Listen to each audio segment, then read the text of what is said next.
नमस्कार। बजट बस आने ही वाला है और सबके मन में बस एक ही सवाल है, बाजार आखिर जाएगा किधर।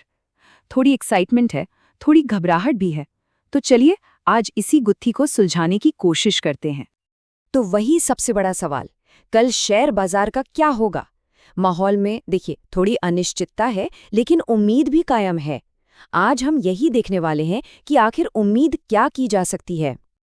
आज हम 5 पॉइंट्स पर फोकस करेंगे। सबसे पहले, बाजार की अभी की हालत क्या है। फिर देखेंगे कि कल के लिए क्या संकेत मिल रहे हैं। इसके बाद सपोर्ट और रेजिस्टेंस लेवल्स को समझेंगे।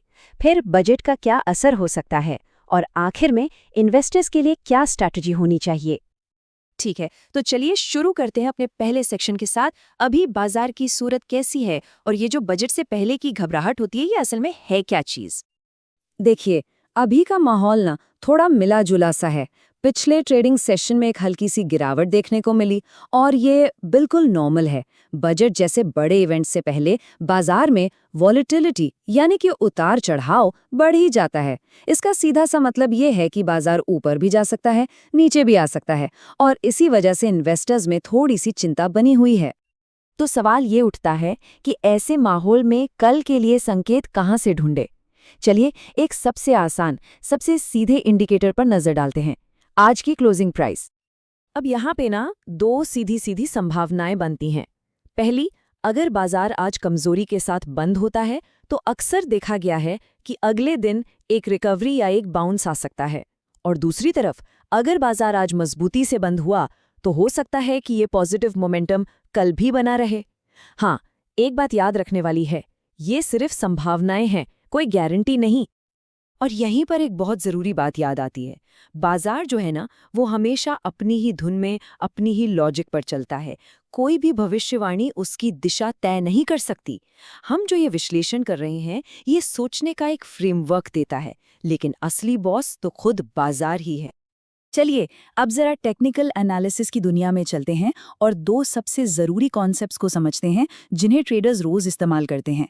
ये हैं सपोर्ट और रेजिस्टेंस लेवल्स। तो ये सपोर्ट लेवल होता क्या है? इसे आप एक तरह का सेफ्टी नेट या प्राइस फ्लोर समझिए। मतलब ये वो लेवल है जहां पहुंचकर बाजार को एक सहारा मिलता है।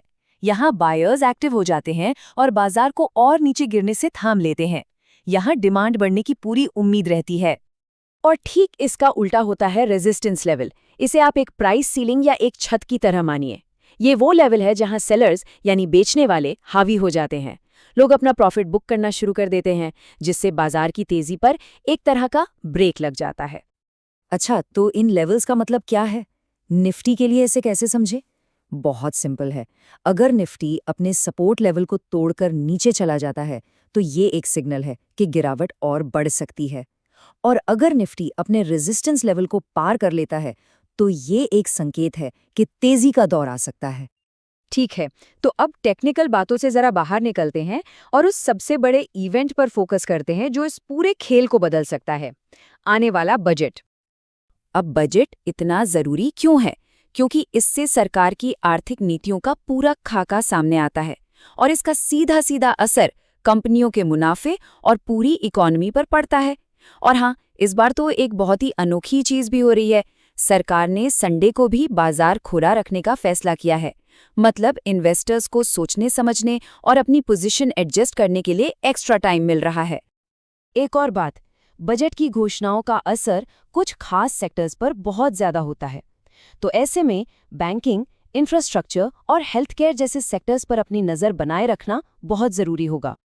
तो चलिए अब इन सारी बातों को जोड़कर एक प्रैक्टिकल स्ट्रैटेजी की बात करते हैं, क्योंकि एक शॉर्ट टर्म ट्रेडर और एक लॉन्ग टर्म इन्वेस्टर का नजरिया बिल्कुल अलग अलग होता है।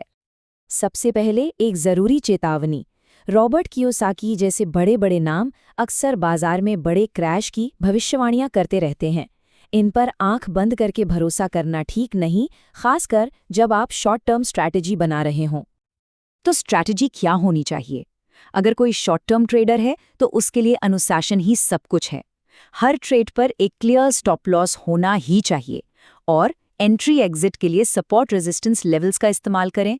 और अगर कोई लॉन्ग टर्म इन्वेस्टर है तो उसके लिए सबसे अच्छा है थोड़ा इंतजार करना।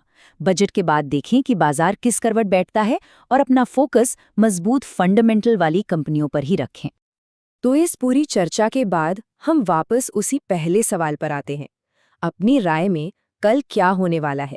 तेजी आएगी या गिरावट देखने को मिलेगी?